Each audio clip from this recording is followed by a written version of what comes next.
Hey, welcome everybody to Spirituality Adventures. We're glad you're tuning into this episode.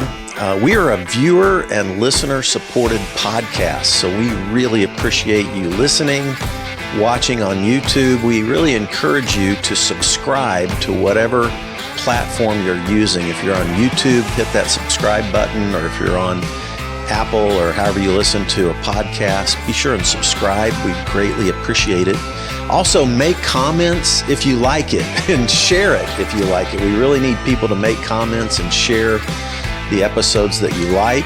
And then also, if you're not already a supporter, we really would encourage you to go to spiritualityadventures.com and you can pick a tier, and we have bonus content for every type of giver.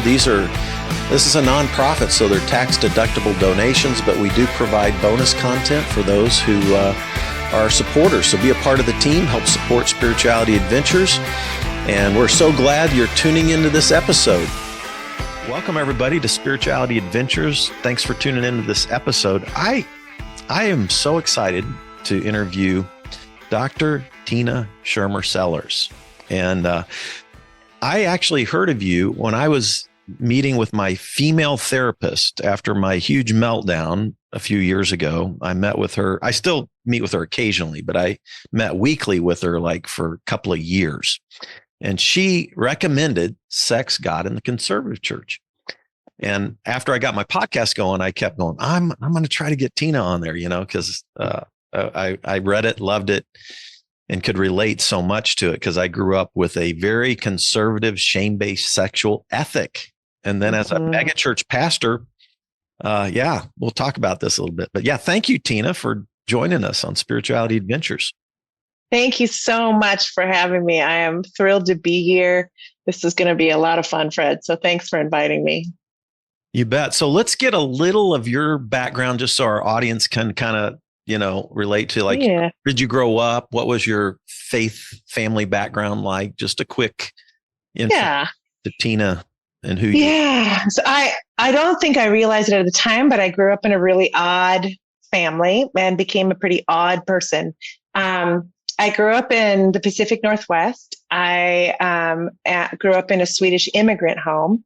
So my grandparents had immigrated to the United States, and in Sweden, in our lineage, there had been generations of sex positivity and body positivity. And so I talked about sexuality and bodies with every single one of my relatives at different times along the way. I mean, it was like talking about your favorite recipe or how to brush your teeth or whatever. It came up all the time, came up between adults. And I thought every family was like that.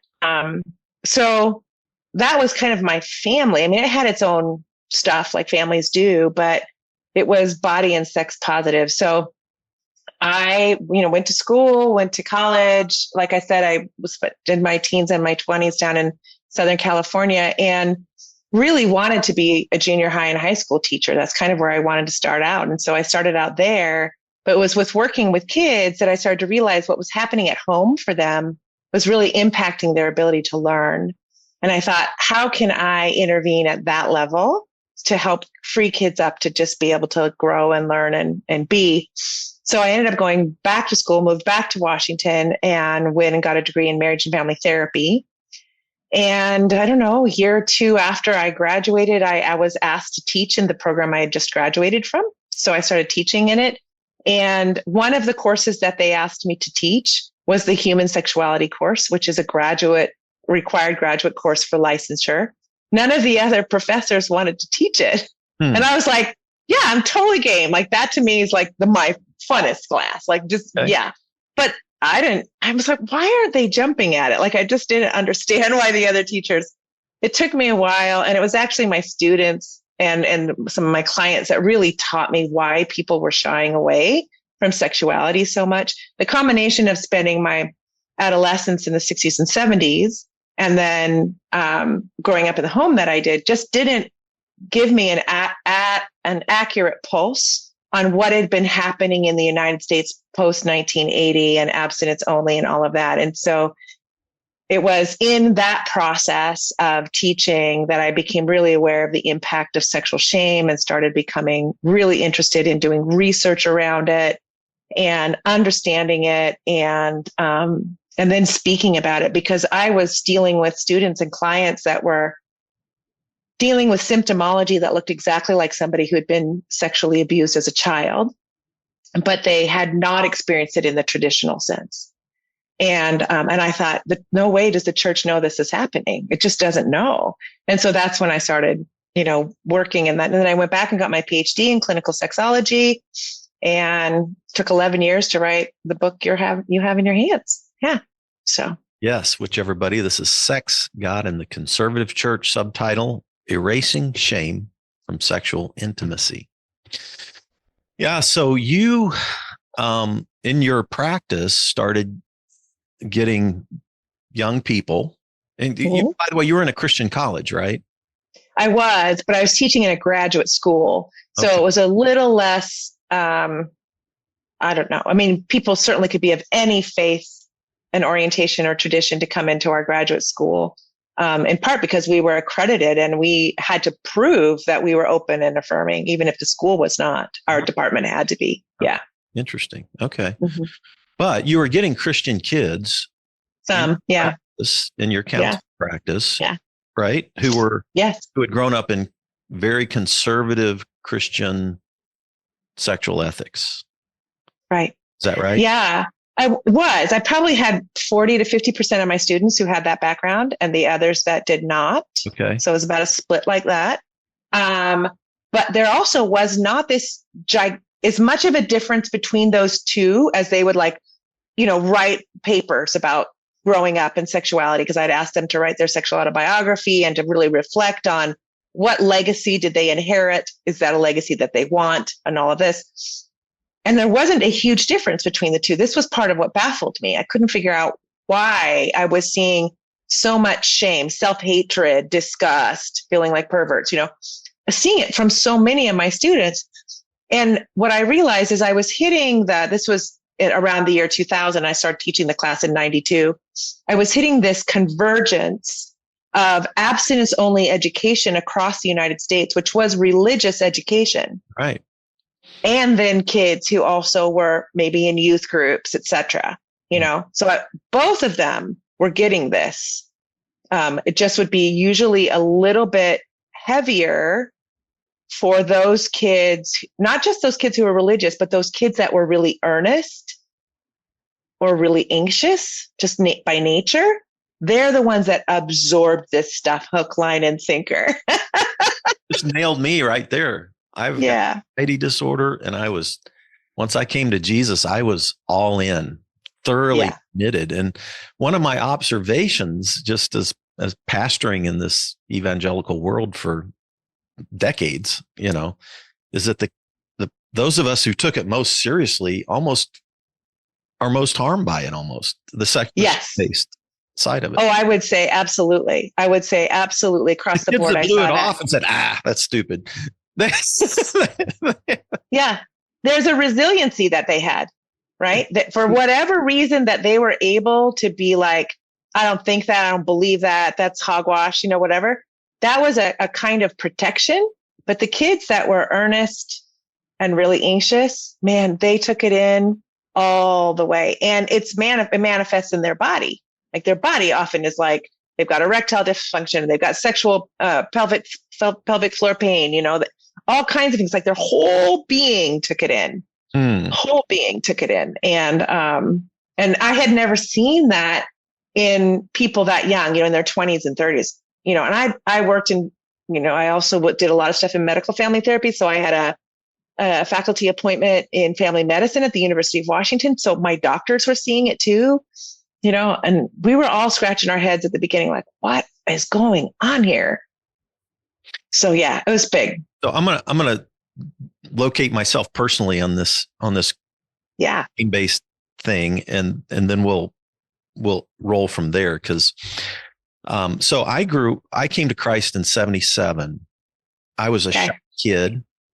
I was a virgin. I would have wanted to have had sex, because I was that age, right? And pornography back then was magazines, so we'd sneak looks, and, it's like, oh man. And then I came to Christ, and then I was absorbing, and my parents weren't super rigid, but they just didn't talk about it. Right. So most of what I absorbed was from the Southern Baptist church world. And I would maybe call it the pre-purity culture. If you locate the 90s as the purity culture, but I'm coming to Jesus in the conservative Southern Baptist world in the late 70s and 80s. I go to Baylor. Okay. I remember Josh McDowell came to my chapel, and he published Why Wait in the 90s. Yeah. He was talking about it in the early 80s. Yes. I remember at chapel him talking about why wait and all the reasons wait. And if you wait, then you'll have great sex, maximum sex. And I'm like, oh, perfect. Well, then sign me up. So I was like, oh, I'm all in, and I'll have the best sex in the world if I just wait. Right. And I would say that the ethic that I absorbed and held on to as hard as I could was this. It was God made sex. And if you're in a heterosexual marriage, you can do it, and thinking, right, as sex is intercourse, right? Not just all of the sexuality that you talk about, but located on intercourse. God made sex. If you're in a heterosexual marriage, you can do it. But if you're not in a heterosexual marriage, you can't do it, and you can't think about it. Right. Because Jesus said, don't lust. And the way that got interpreted to me as a young teenager was you shouldn't think about sex. You shouldn't even have sexual thoughts. No, and no sexual wants either. So I spent the rest of my life trying to hold on to that and kill any sexual drive or thought or anything. Yeah, exactly. And now that I've learned so much, like I'm in mindful meditation, I'm doing a 2-year training with Tara Brock and Jack Kornfield, and what you resist persists. And I realize now my whole approach to suppressing my human sexuality backfired really in a lot of Yeah, sure. Work, right? Yeah. Tried hard. I'm a very self-disciplined person. And I tried hard, but then as a pastor, I realized like that ethic was, most of us didn't live up to it, right? So I tried to I say this now, and pardon my crassness, but I said, I try to wrap that ethic up with as much grace as I could. But now I would say in the end, it was just a turd. Yeah, right. Not worth wrapping up. But so I feel like I tried to hold an ideal, but then give grace for us all falling short. But I realized that I propagated the shame that I inherited, even as a pastor of a huge church. Right? Yeah. So it hurt me. I think it hurt the LGBTQ community. I think it hurt heterosexual. I think all people have suffered from this shame-based sexual ethic that almost denies, like you point out, the body, who we are as human beings, right? That's right. Yeah. And started seeing kids, and then Joshua Harris came out in the 90s with I Kissed Dating Goodbye. And I was trying to reach people outside the church. So people in my church who were homeschooling their kids and trying to keep their kids, giving them purity rings and all that. And then I had the people we were reaching from outside the church who were just hoping their kids used a condom. Yeah, right. Exactly. Anyway. Yeah. You started seeing these people coming in with the baggage that I had, this shame ethic. And what did you see? What did you observe? Give me. Yeah. Well, there was putting a puzzle together. Yeah. Well, there was so much self-flagellation, self-hatred in their writing and when I would sit with them and talk to them, and so little real understanding of what's developmentally common. Well, what's developmentally common that kids, are curious about at 2 and 4 and 6 and 8 and 10 and 12, all the way, like the human stuff. They had no clue. So I eventually started just piecing together that some major shift had happened in culture. And I really had to do a lot of work to come to understand what happened, because it was on the socio-political level. It wasn't just on the religious level, because we have to understand that there was a merging of church and state in 1980, right? So the Southern Baptist Church had been pro Roe v. Wade until 1979. right? People don't know 1980. that, by the way. No, they don't know that. Frank Schaefer, I interviewed Frank I love Frank. But he's brought that out really well, right? Yeah. Yeah. Don't realize that.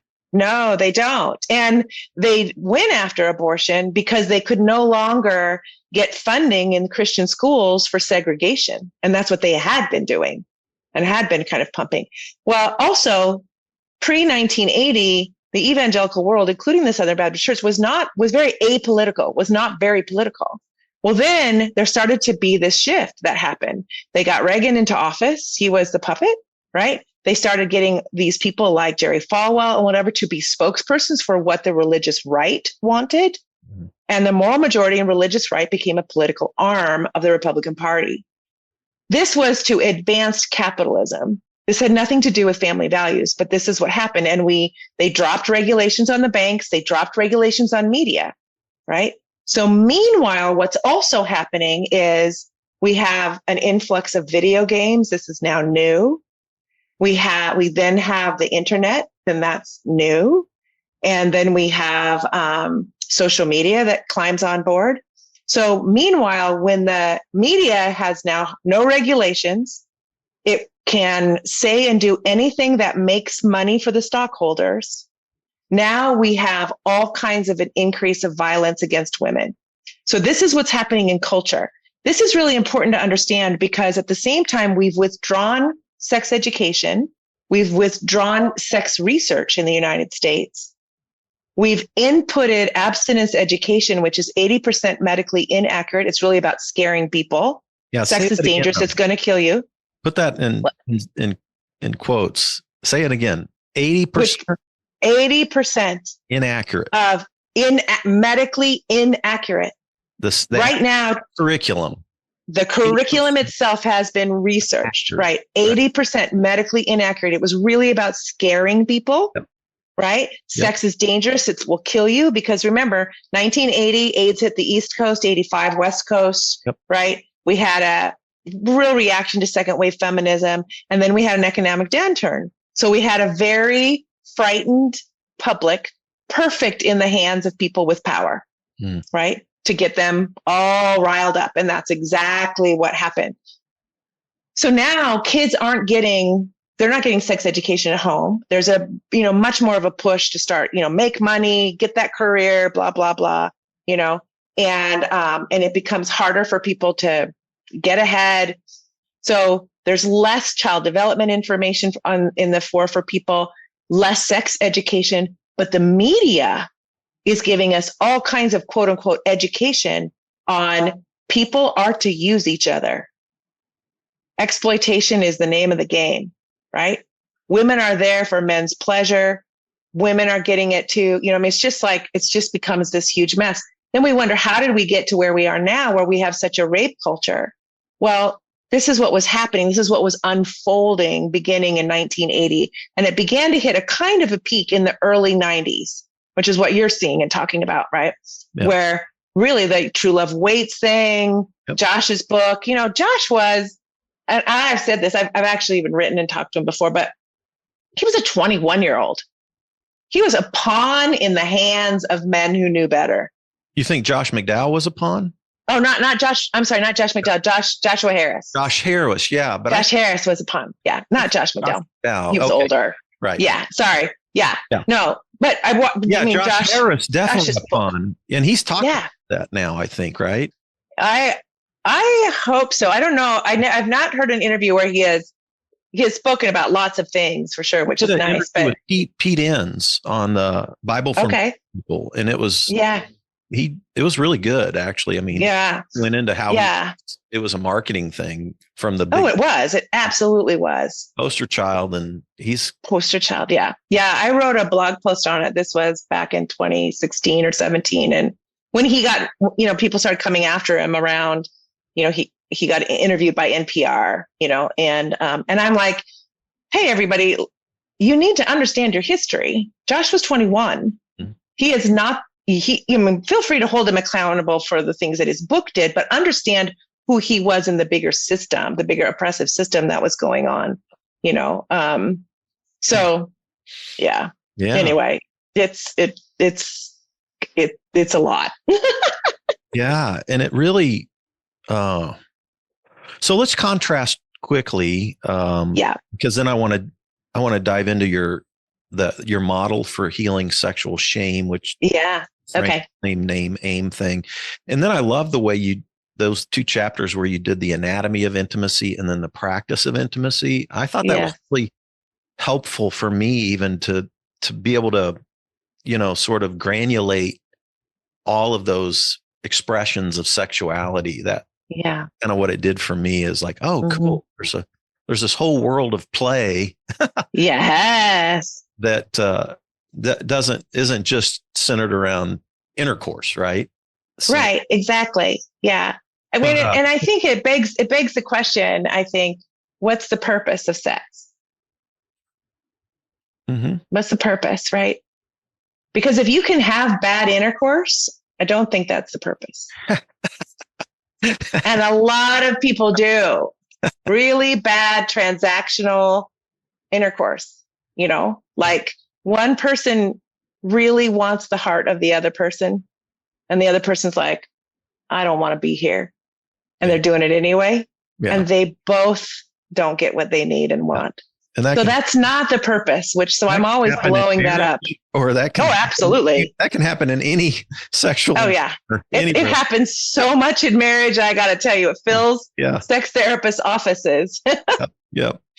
But yeah. Contrast, in your view, shame, what you might call shame-based sexual ethics. And then I, in my world, I called it grace-based sexual ethics, but I like your term. I think you would use sex-positive sexual ethics. So contrast those 2 for me. Yeah. Sexual versus sex-positive sexual ethics. A negative sex ethic is one that sees the body as bad, the body's natural functions as bad, as dangerous, not just bad, but really like frightening, scary.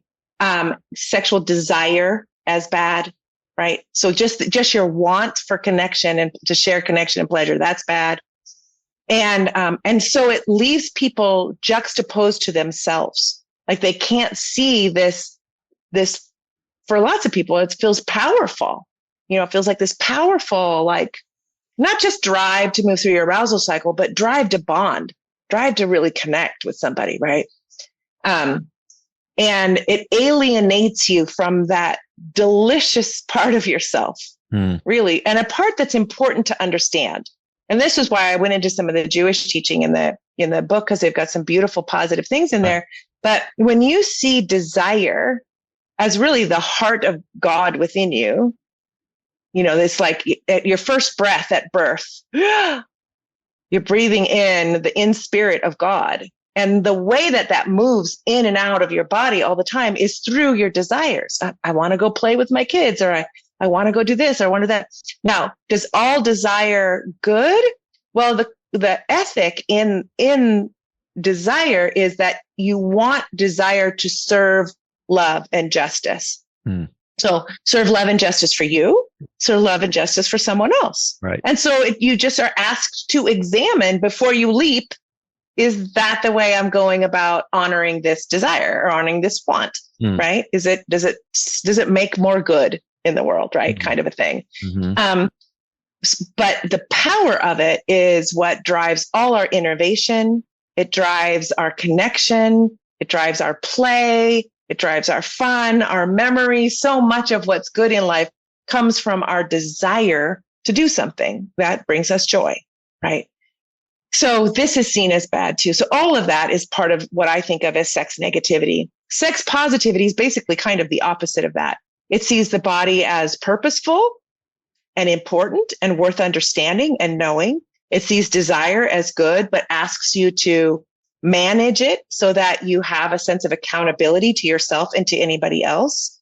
And so it allows you to have curiosity, really wide open curiosity about, well, what is my body like and how does it work? And how does it change over time? And what do I like and what don't I like? And, what opens me up and what closes me down? And how do I have voice about that? And how do I respect the voices of others about what they feel about themselves? And so from my curiosity, I learn all kinds of habits and disciplines of how to manage myself and how to be in intimate relationship with others, which is just, I think, part of the bonding. We are social creatures, and part of the bonding that we want to do is to really just connect with others, right? In a really delightful way.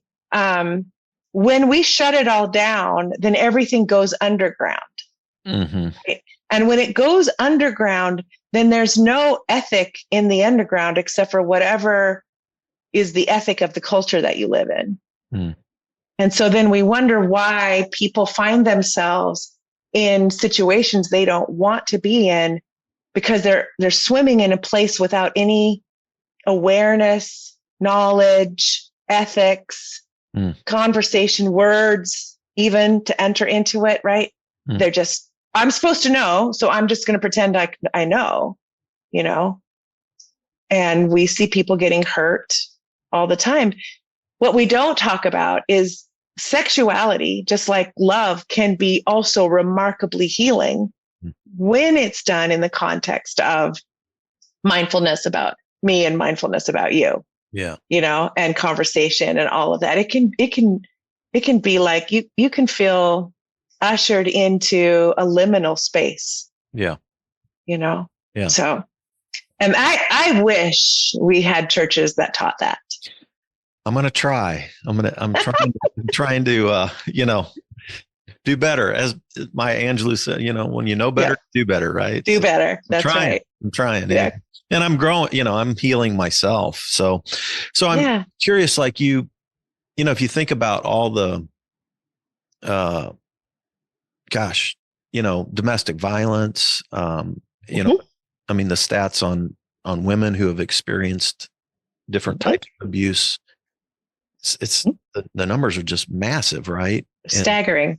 And then you mentioned, you said something earlier that I wanted you to kind of unpack just a little bit. You said that for some, I guess men or women, but maybe, I don't know, you tell me if it's men and women or one or the other, or more percentage of one or the other, that grow up in these really shame-based sexual ethic cultures, that even though they might not have experienced sexual abuse, it presents itself like sexual abuse. Can you unpack that a little bit? Because even me as a pastor who was counseling, lots of people with not as much sophistication as you have now, right? I wish I went backwards and redo all those, but you said it presents almost similarly to victims of sexual abuse. Unpack that for me a little bit. Yeah. Witness. So what you often see in somebody who's experienced sexual abuse as a child is they feel bad to the core. If they feel like it's their fault, that they had done something that made this happen, and they feel deeply unworthy of love and belonging. They own it all. Okay. Even though they don't understand that it was somebody who had power over them and had choice over their bodies, and that they couldn't have defended themselves from anyway, or maybe was the person who was feeding them, giving them a place to stay. I mean, was a parent or grandparent or whatever, they had no choice, but they don't see it that way. They see it as, this happened because I'm bad. I am bad. I'm bad.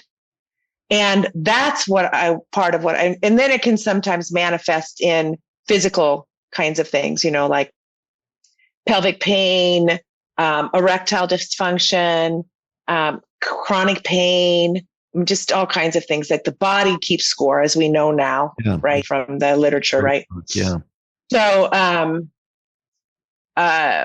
So really what you have, I think, is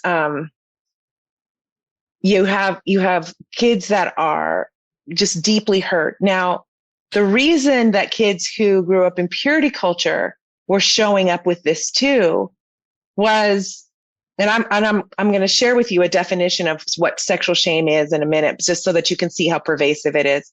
But just imagine for a minute, because I've come to a place where I believe in the United States, sexual shame is our first shame.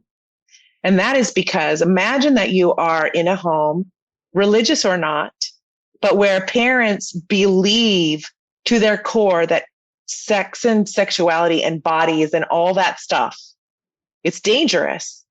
Like it's plain old dangerous. It's going to ruin your life, right? If you somehow end up not knowing how to contain it, you're going to end up getting hurt out there in the world. And I don't want that for you, right? So you have a year-old child whose hand finally isn't clobbering them in the face. They finally can now reach out and grab something. And sometime right around that age, when they're getting their diapers changed or they're in the tub, they're going to find their genitals. And that is going to be a fabulous day for them, but not for their caregiver, who will likely yell, slap their hand away, get a real grimace look on their face, like something really bad has happened. Let's go, oh, yucky, dirty, don't, right? Now, a child does not log their memories really regularly until they're about 5, right? Now, they may have a few from before, but what we see, generally speaking, is that when people tell stories of getting in trouble around sex or sexuality, it's, I was playing doctor and I was 5. But I want you to know that from 1 to 5, they're finding their genitals every day once they start to realize it's attached to their body. Because it's such a wonderful part of our body. I mean, it's right. I mean, I just think, that makes me believe in God all on its own, because it's like, this is such an incredible thing that we have our own ability to comfort ourselves, And so kids are doing that. And it is a comforting thing. It's like the inside of their bunny's ear, because it just feels good. Yeah. And they're getting in trouble and trouble and trouble and trouble and trouble. And so what are they doing with that? Deep down inside, they're just being them. They're being perfectly their age. So all they can think is something must be fundamentally wrong with me because I keep getting in trouble for just being me. Yeah. Over and over and over and over. And this is, they're little. This is pre-verbal. Yep. They're little, right? So now we're touching on the very beginning of body curiosity, right? Right at 1.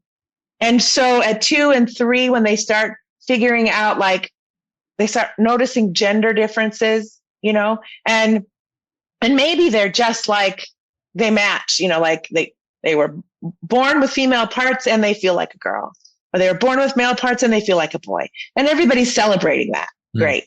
But heaven forbid you're born with male parts and you feel like a girl and you want to wear your sister's skirts and put all the sequins on and everything. People start flipping out on you, right? And if that child has a strong personality and really tries to be seen, known, loved, and accepted by you, and you can't do it, they're going to be suicidal by 10. This is just development, right? And, we have 3, 4%, 5% of kids that this is true for them, right? Yeah. So I just want you to see that we are hurting the development of the sexuality, not once at age 10 by being molested by somebody outside the family or whatever, but actually over and over and over and over and over and over again. And we're just heaping more on there because as they get older, right, parents are signing them out of the sexuality teaching that might be just puberty. Oh, you can't do that.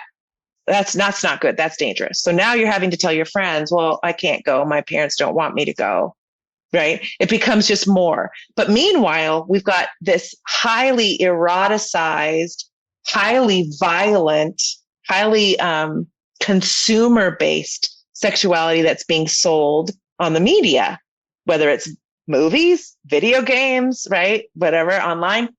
We see violence and sexuality blending. Okay. So anyway, that's just part of how it's going. That a sexual abuse victim internalizes and experiences is very similar and presents later in life as a person who just grows up always being shamed about their sexuality. Right. Because they're always getting in trouble for it. Right. And so they shame impact almost. Right. Exactly. So let me, we didn't have an research-based operational definition of sexual shame until 2017. It actually came out a month after Sex, God, and the Conservative Church was published. Oh, interesting. Okay. Yeah. So it's not in the book. It is. I did put it in the audio version of the book, though. Okay. But it's not in the book. But I want to read it to you because I had a young woman come to me who was getting her PhD, and she said, I've been following your work. I really want to study religious sexual shame and the impact of that. But when I got into the literature, there was nothing on sexual shame. So I have to start there. And I'm like, thank you. And I would appreciate that. Would be great. And trust me, people will build on your work, all over the country because this is becoming an issue. So anyway, she interviewed many, many people. And the vast majority of them did not come from a religious background. But I want you to listen to this definition because it's so powerful. Sexual shame is a visceral feeling. So in your body, right? It's in your body, a visceral feeling of humiliation and disgust toward one's own body and identity as a sexual being, and a belief of being abnormal, inferior, and unworthy. This feeling can be internalized, but it also manifests in interpersonal relationships. So between you and someone else. And this is, of course, where it begins with children, right? Having a negative impact, get this, on trust, communication, and physical and emotional intimacy. I don't know how you hurt someone more if you're not hitting them at all of those places. I mean, this is just what's so powerful about sexual shame and why it's so debilitating. Sexual shame develops across the lifespan, like I was explaining, into interactions with interpersonal relationships. But then we add one's culture and society, and it creates a subsequent critical self-appraisal. In other words, you have that inner critic that just gets going. So we know, for example, that 6-year-olds in the United States, 50% of them are already modifying their diet because they've come to understand that they are not okay the way they are. 2/3 of 9-year-olds, 90% of 15-year-olds, right? So this is how culture plays into the I'm not enough, I'm not good enough, right? And then it goes on to say there is also a fear and uncertainty related to one's power or right to make decisions, including safety decisions related to sexual encounters, along with an internalized judgment toward one's own sexual desire. So that's from Dr. Noel Clark's PhD dissertation.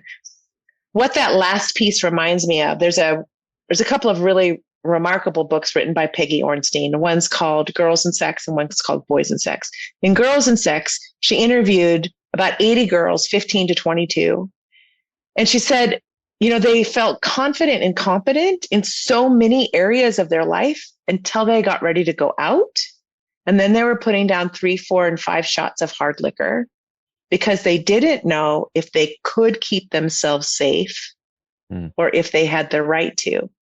And again, in Peggy's work, the vast majority of them were not from religious backgrounds. So what's important to understand is how widespread sexual shame is across our culture because we've been selling it now for over 40 years. It's interesting because, I'm so steeped in the religious shame culture, right? That, at times you meet other people who didn't grow up in that and you feel like, oh, well, it feels like they're more healthy sexually sometimes. Yeah. A lot of times. Yeah. Oh yeah. Sure. If you grew up in a home that's just silent, but not silent and shaming, you are going to probably have less baggage. No, and I had this, I remember as a teenager trying to find literature, about this stuff. Like, is it okay to masturbate? Like, it never really got talked about that loud, but if it did, it was no, because it was lust and Jesus said, don't lust. Right. So right. I remember searching, like I'm like 17, 18, 19 years old, trying to figure out if it's okay to masturbate as a Christian, Oh, yeah. And I remember finding one book by a guy named Walter Trobisch, who kind of gave maybe a slight concession, but it just was so weak that I didn't adopt it. So I just spent the rest of my life thinking, all right, battling battling, but never having an outlet and always feeling shame about Yeah. drive. And then you think, oh, marriage will solve all of it. And then and then you, and then it doesn't, I and, know. and then and then it's just like, oh my God. And, so I had this whole, like, until I really blew up and melted down at 5 years ago, I lived in that sexual shame. Yeah. Yes. My whole experience. And you're just like, Yeah. crap.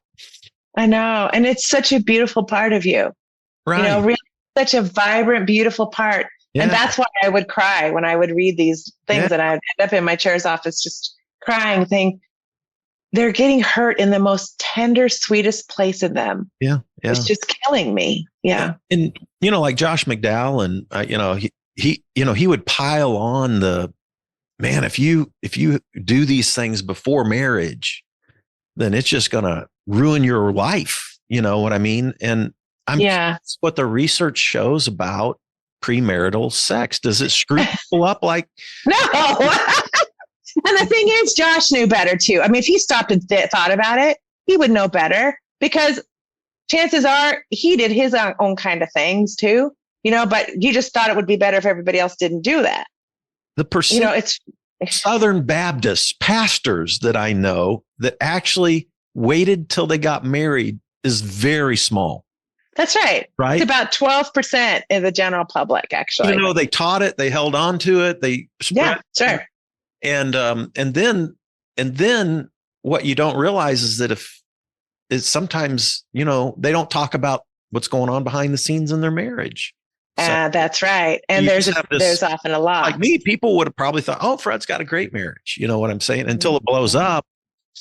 And then the whole world, I was on the front page of the Kansas City Star as a, like, oh, babe, like a church pastor, go, and it's just like, oh my God. So humiliating. Yeah. But then everybody wasn't good. Well, and then they have a really good time, crucifying you too, even though they're doing all the same stuff. And then the most shameful thing in my life is broadcast to the world.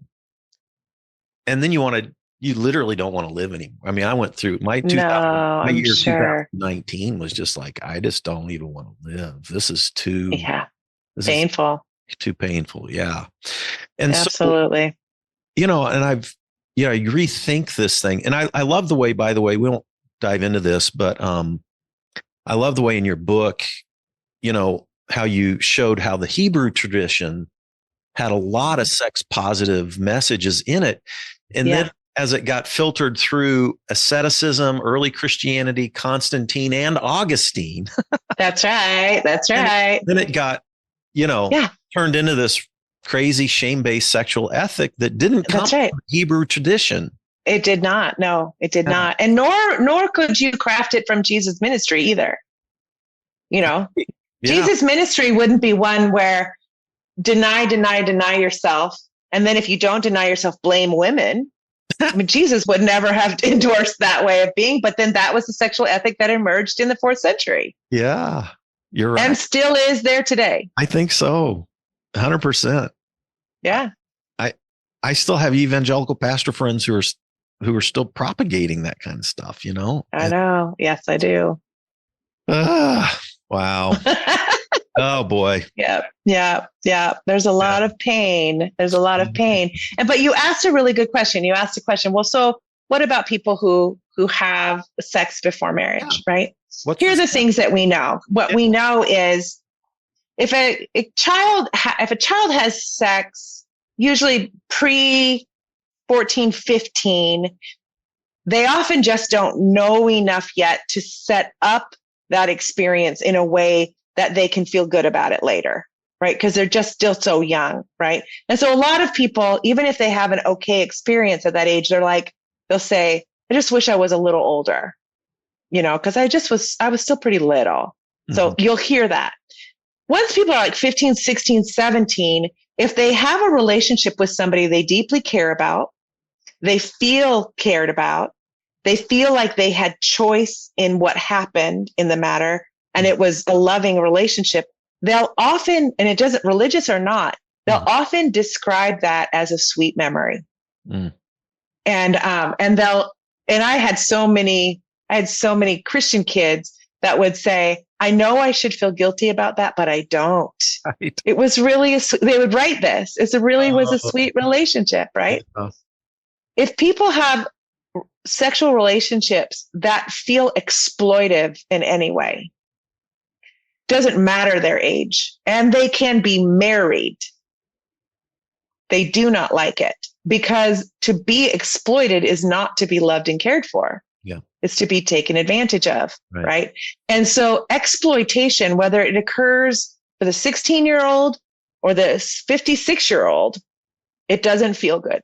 And it doesn't feel good because of exploitation, not because it happened outside of marriage. Because trust me, this stuff happens inside of marriage all the time. Right. There are so many couples that are doing sex out of obligation. Yep. One or both of them doesn't really want to be doing it the way they are. Yes. And that's exploitation. Yeah. There is not consent in there, but they don't feel like they could talk about it, because if they talk about it, their partner will flip. Right. Right. Yeah. Believe me. I don't want to go too personal here, but no, that's true. It's true. And through counseling, I counseled a lot of couples, and it was so fascinating. Yeah. So unhealthy sexual habits and Yeah. Right. marriage as much as outside of marriage, probably. What do you think? I don't know.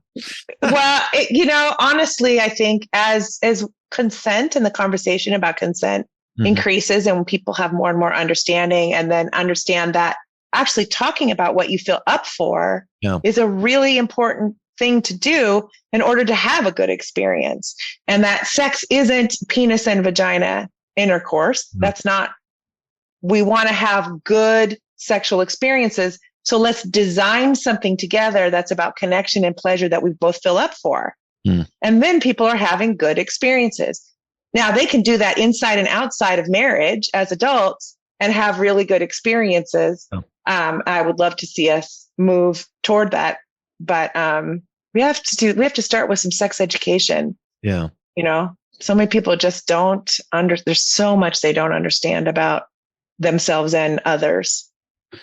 I want to I don't want to go too far down this rabbit hole, because I want to get to your framework for healing sexual shame. But, so in this last 5 years of my life, I've tried to soak in so many different kinds of things and perspective. Yeah. I've read Ethical Slut. I've read, I can certainly. I remember listening to Tim Ferriss interview the top female sex provider in Nevada at the Bunny Ranch. He did a 2.5 sex hour worker. Yeah. She has a master's degree in sex therapy. She was brilliant. And it was so fascinating to hear her talk about, she's testified before Congress about her work and the healthy side of it. That's right. Oh, absolutely. Yeah. Like in growing up how I did and being a pastor, I'm like, wow, this is fascinating. Yeah. That's right. No, people don't understand sex work. Yeah. I mean, people think sex work's all trafficking, and the traffic part of sex work is something we do need to be concerned about. But there are lots of people that are out doing sex work, and it's their choice in their way and no exploitation at all. And they're actually doing remarkable healing work out in the world. Isn't that fascinating? That'll blow an evangelical mind, right? Mine. I know. I know it does. And in 2015, I started running an institute to train pastors, therapists, physicians, educators in sexual health and understanding your sexual bias. I've since sold it, but on that website, I have an interview with a past sex worker who grew up Jewish. She was a sex worker for several years. It was in the act of helping her clients love themselves just by extending grace and love to them that she ended up becoming a Christian, because she could see how love and grace could transform the human heart. So I interviewed her because I'm like, your story needs to be told, because people do not know that that is a huge piece of what sex workers do in the world, is they help people who don't feel seen, known, loved, and accepted feel seen, known, loved, and accepted, and they get touched. That's the minor part, actually, of what happens. So fascinating. Yeah. I mean, I was even listening to an interview with a female, like porn star who was talking about how they have a list of things they go over that they won't do. Like they set their boundaries right up front. Absolutely. Right up front. And what they enjoy, what they don't enjoy, and all that kind of stuff.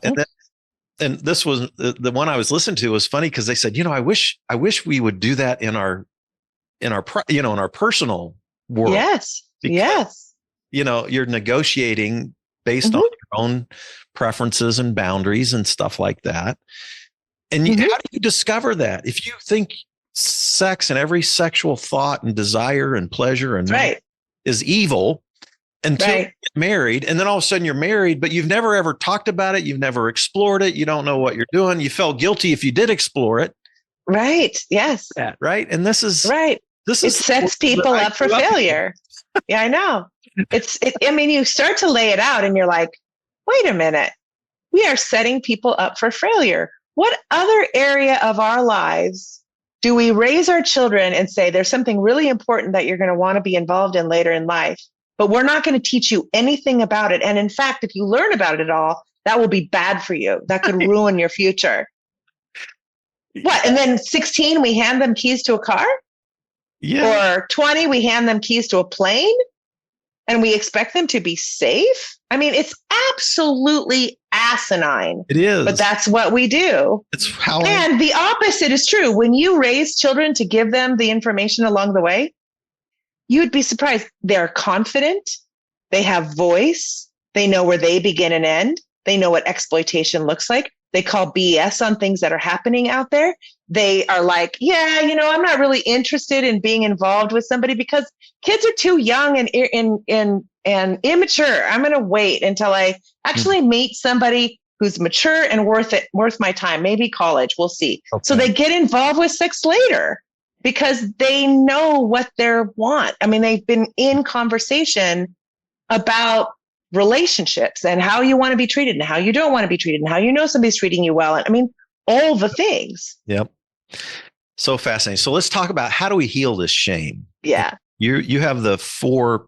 So why don't you just give us your, you have frame, claim, name, and aim. Right. And I call this the model for healing sexual shame. So healing the mess. A model for erasing sexual shame, MESS. So frame, name, claim, and aim. So frame is let the healing begin. Let the healing begin. So start by getting yourself a frame or a scaffolding of sex education. There's some fabulous books out there, websites. Even when we can talk another time about Shameless Parenting book that I wrote. But part of that is actually to help both people who are raising kids not do to their kids what was done to them, but also to help them reparent themselves. Yeah. So I'm like, okay, so if it started young with you, go get the books for the birth to 2-year-olds and read them out loud. Like read them because they're going to heal your insides, and go to the 2 to 4-year-old stuff and then read that, and reparent yourself, love on yourself and ask yourself, how would my life have been different if somebody would have read this to me or talked to me about that? And let your body go, oh gosh, that's what I needed, right? So that's what frame is. Get yourself that scaffolding of sex education. Claim your body as good. Your body is good. We live in a world that drives its economy on you feeling crappy about yourself, how you look and how you are, right? And yet, who wants to go to their deathbed and realize that they spent the bulk of their life hating themselves and hating their body, and now life is short? And really, all our body is the pen that writes the poetry of our life. I get to love with my body. I get to speak with my body. I get to dance with my body. I get to eat delicious food with my body. Who cares if it's 40 pounds overweight or it's whatever, whatever, whatever. Who cares? If I get to get up in the morning and I'm mostly out of pain, yay, it's a good day. So we have to work to claim our body back from how culture's been trying to teach us. Name is, so we've got frame, claim, name. Point, yeah. That's a part of my healing has been the mindful meditation practice. And they start right off with the mind body split. Yeah. Part of the meditation practice is to actually have an embodied spirituality meditation practice and the self-compassion part. So I really didn't learn self-care, self-compassion from my evangelical tradition. Mm-hmm. I learned self-denial and applied it in many wrong ways to where I was just really just suppressing my own humanity and sexuality. And so, and then have a harsh inner critic, right? So to learn self-care, self-compassion and the body, and to enter into my body with kindness, with curiosity, with openness, with non-judgment, that's been huge for me, right? I'll bet it is for so many people. Yeah. It's so many people that's healing, and it's a practice. Like you say, it's a practice. We've got to do it because we're literally rewiring our brain. And that's why we've got to do it over and over and over again. Right. Yeah. Yeah. Yeah. And so then, so that's claim, and name is tell your story. Find a compassionate other, an empathic other, or a group of friends, group of empathic people. Read Sex, God, in the Conservative Church and just talk, every half chapter or whatever. Start to tell your story. Here's what it was like in my home. Here's what it was like in my high school. Here's what it was like in my junior high. Here's what it was like when I started dating. What you're going to find is that you are not alone. So many people carry these secrets inside them. I have talked about this stuff across the country, and I would say 95% of the audiences I've talked to would say they grew up in a home that was silent or silent and shaming. So you are not alone. So trust me. So as you do these things, which is a practice, as you frame, as you learn, as you claim your body is good, as you tell your story and find people who can see you, as you do that, what you will end up doing is you'll end up aiming for a whole new sexual ethic for yourself, a whole new legacy for yourself. And you can stop the ethic that you were raised in, that's probably generations old. You could stop it right there with you. And for everybody, all the learning you do from then on out and all the young people that you influence, it's now something entirely different. It's informed. There's awareness, there's kindness, there's compassion, and there's celebration around our humanity, like you were talking about. Yeah. Oh, that's so good. One of my therapists, the two therapy models that helped me the most were IFS, internal family systems. Richard. Yeah.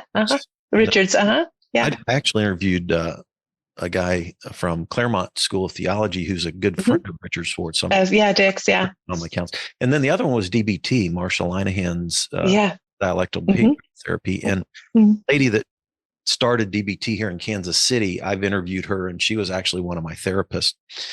And she was the one that just said, you've got to tell your story to people who love you anyway, because I was so ashamed of my story. Right. So that's the only way to get healed from shame, is to just start your story and do it with people who will love you. And when they didn't even want to say it to people. Right. Yeah. Right. Yes. So, so then I loved the way you did the chapter on anatomy of intimacy.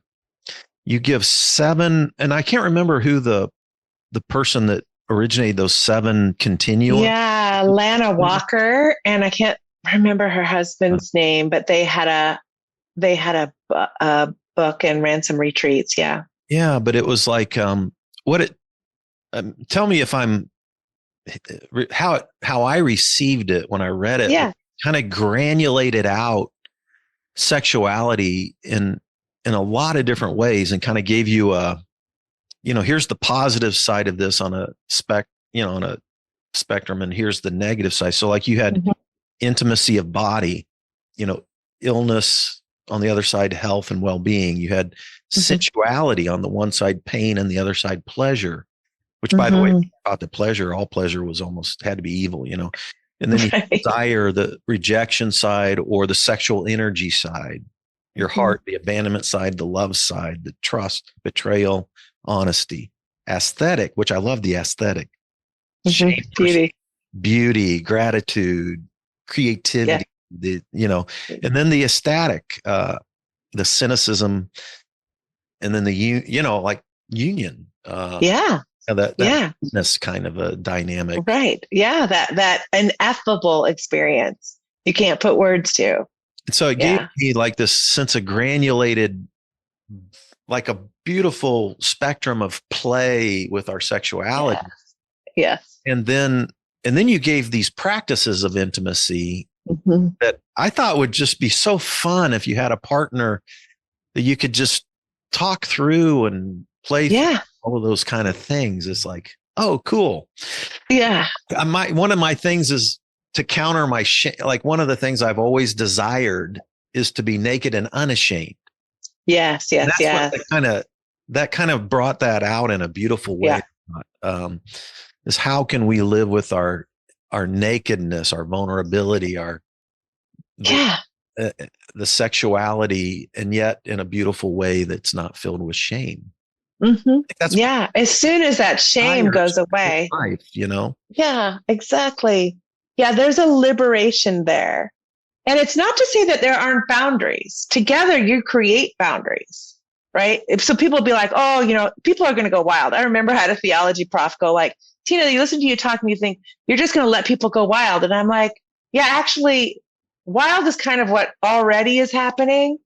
But when people are designing something for themselves, what they want, and they feel free to do that with somebody else, they put together something that they actually want. So it has boundaries. I don't feel like doing anything that's penetrative.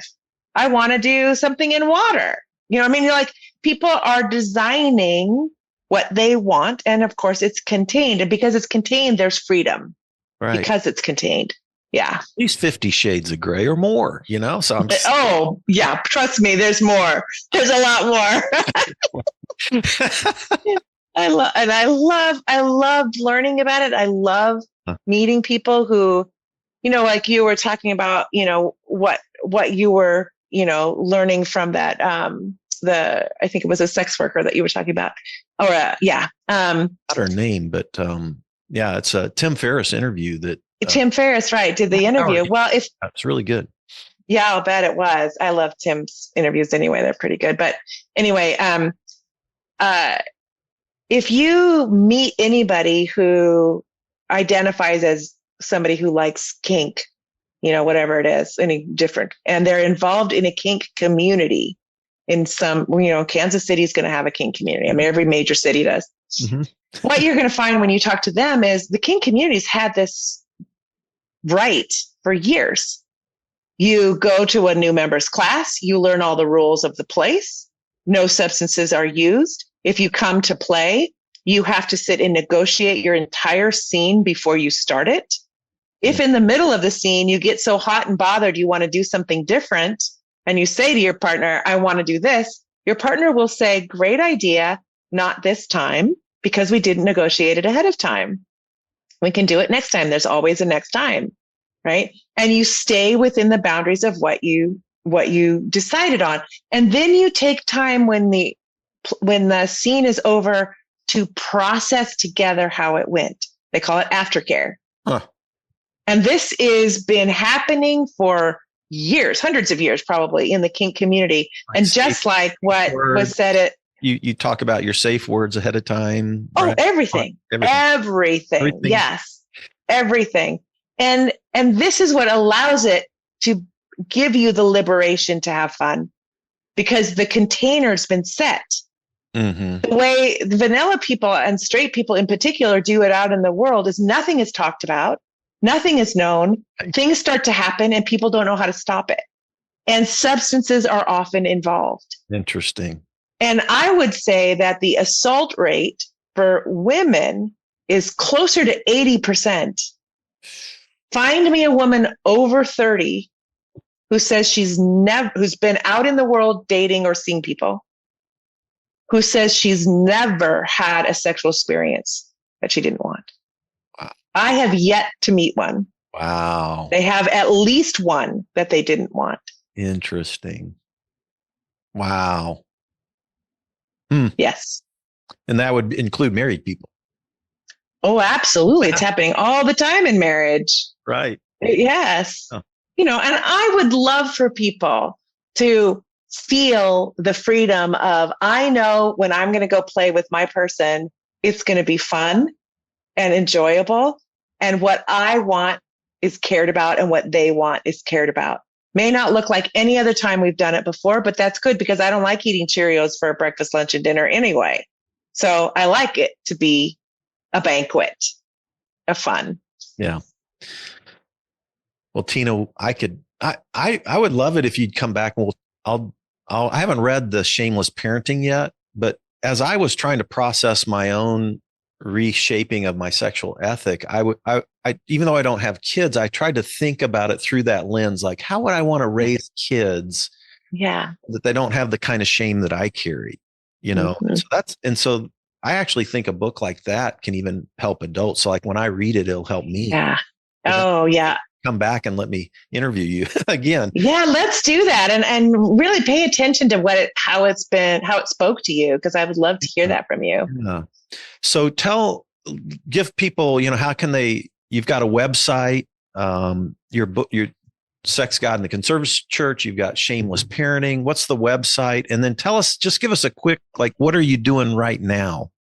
Okay. So my website is tinaschermersellers.com. Both books can be found on Amazon and probably other booksellers. If a bookseller doesn't have it, just ask them to order it for you. You can follow me on Instagram at Dr. Tina Shameless.